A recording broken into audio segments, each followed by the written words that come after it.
Buongiorno a tutti. Alors, aujourd'hui, petit changement, nous n'allons pas faire de mécanique. Je n'ai pas prévu de remise en route pour ceux qui sont abonnés à ma chaîne. Mais par contre, nous allons aller à la découverte d'une épave. Vous savez que j'affectionne particulièrement de découvrir des épaves dans le maquis, dès lors qu'il s'agit de véhicules anciens. Et nous allons à la découverte d'une estafette qui se trouve dans une magnifique micro-région qui est la Castagniccia. C'est au sud de Bastia, sur la côte est de la Corse. Alors pour la petite anecdote, cette région porte son nom, Castagniccia, ça vient de castagne, donc les châtaignes. Et il faut savoir qu'au XVIe siècle, les Génois ont imposé aux Corses, en prévision d'éventuelles famines, ils ont imposé aux Corses de planter tous les ans 4 châtaigniers, donc la castagniche en regorge.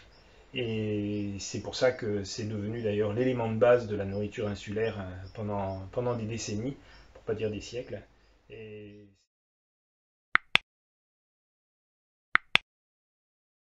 nous partons donc pour la Castagniccia découvrir une épave, donc une épave de Renault Estafette, mais qui a une grosse particularité. C'est une épave, elle est équipée d'un moteur de 2 chevaux. Alors, j'ai déjà posté sur les réseaux et j'ai eu quelques commentaires interpellés, à juste titre. Donc je n'en dis pas plus, on va garder un petit peu le suspense jusqu'à ce que je vous présente les images. Mais c'est un modèle unique, malheureusement en assez mauvais état. Je doute qu'il soit restauré un jour, sait-on jamais. Voilà, donc c'est parti pour cette balade en Castagniccia.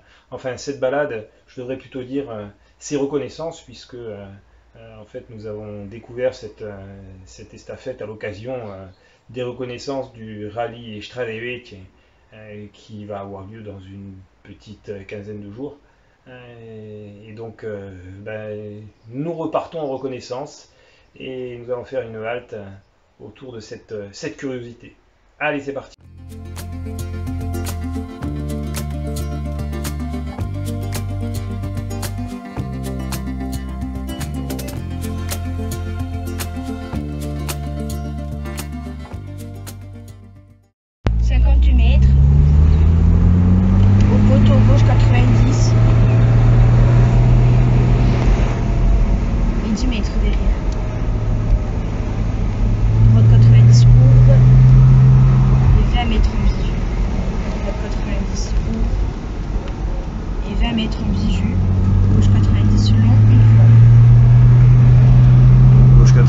Celui-là. Oui, une fois. Sur droite sans plus. Il est long une fois. Sur droite sans plus. Et 50 mètres derrière. 50 mètres. Après les 50 mètres, droite 90 moins sur fond. Guiré 20 mètres derrière. 20 mètres derrière. Gauche 90 plus. Sur un droite 90 plus. On ne doit pas être très loin de l'estafette là. Doucement. Sur gauche 90 plus.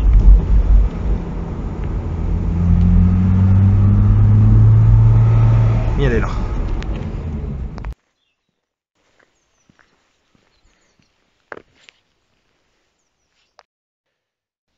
Bon, alors je suis devant l'estafette. Bon, je me suis mis devant, c'est pas pour rien. Voilà, je vous dévoile la partie mécanique. Ah, comme vous pouvez vous en rendre compte, il n'y a pas de moteur. Donc, de toute évidence, ça n'est pas un moteur de 2 chevaux qui permet à cette estafette, enfin qui permettait à cette estafette d'avancer. Par contre, je vais la prendre de loin, vous allez comprendre, et je vous explique un peu tout ça.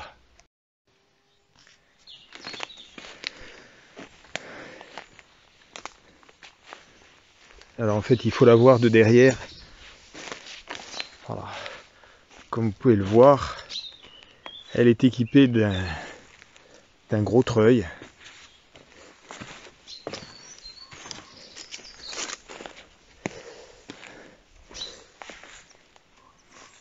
C'est quand même un sacré engin. Et ce treuil, je vais me rapprocher. Voilà, donc gros câble. Je pense que ce treuil devait servir à charrier des troncs d'arbres. Je doute qu'il est utilisé pour dépanner des voitures. Et du coup, c'est là que le moteur de 2 chevaux intervient. Voilà.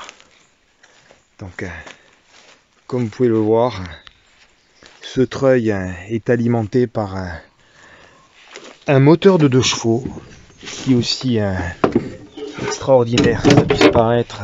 Le moteur est complet.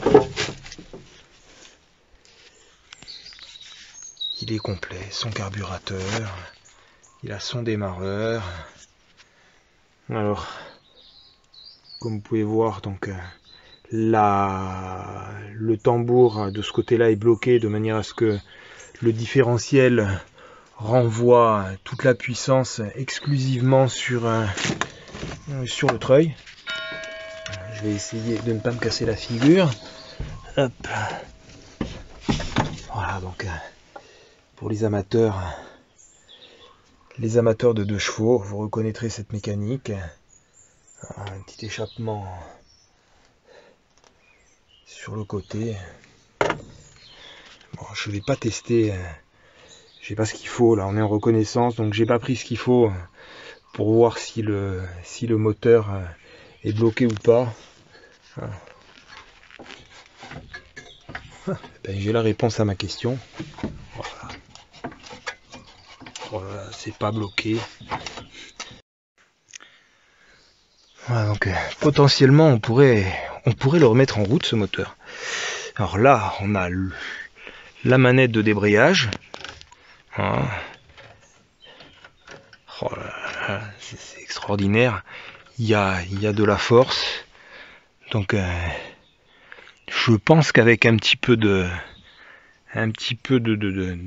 temps et d'énergie, on pourrait remettre ce moteur en route. Donc la boîte,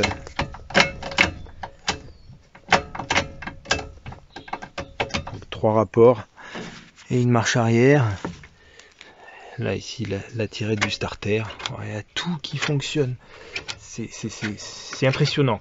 C'est impressionnant parce que de toute évidence cet engin est là depuis très longtemps.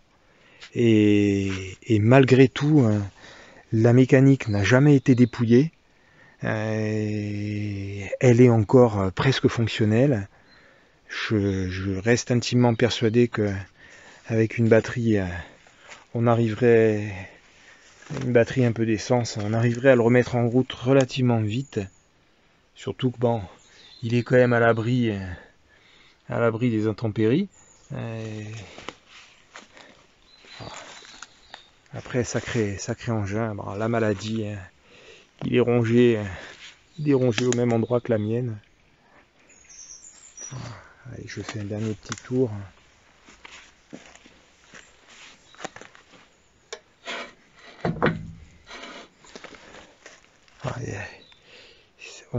On est vraiment dans du bricolage très ingénieux, mais au niveau des soudures, on a l'impression que ça a été fait en fonction des besoins. C'est une belle relique. Une belle relique au milieu des châtaigniers. Là, vous en voulez les châtaignes. Voilà, encore ça, c'est un châtaignier relativement récent. Voilà, je vous ai fait découvrir donc mon estafette équipée d'un moteur de 2 chevaux.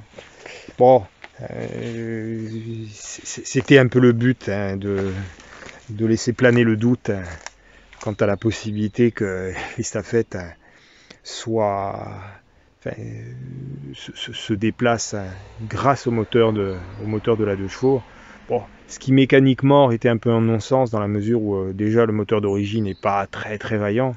Alors d'y mettre un moteur de 2 chevaux qui plus est, je présume une version ancienne, ça n'avait a priori pas trop de sens. Voilà. Oh, celle-ci elle est quand même bien cuite. Elle est bien cuite, mais bon, je vais pas dire qu'elle se fond dans le paysage. Ceci étant, il fallait quand même la voir. Elle est un peu en contrebas de la route. On a de partout des fougères. Voilà. Donc je pense que c'est ici sa dernière demeure. Voilà, une petite pépite comme j'aime en trouver. Allez, ben on va repartir reconnaître dans cette très belle micro-région.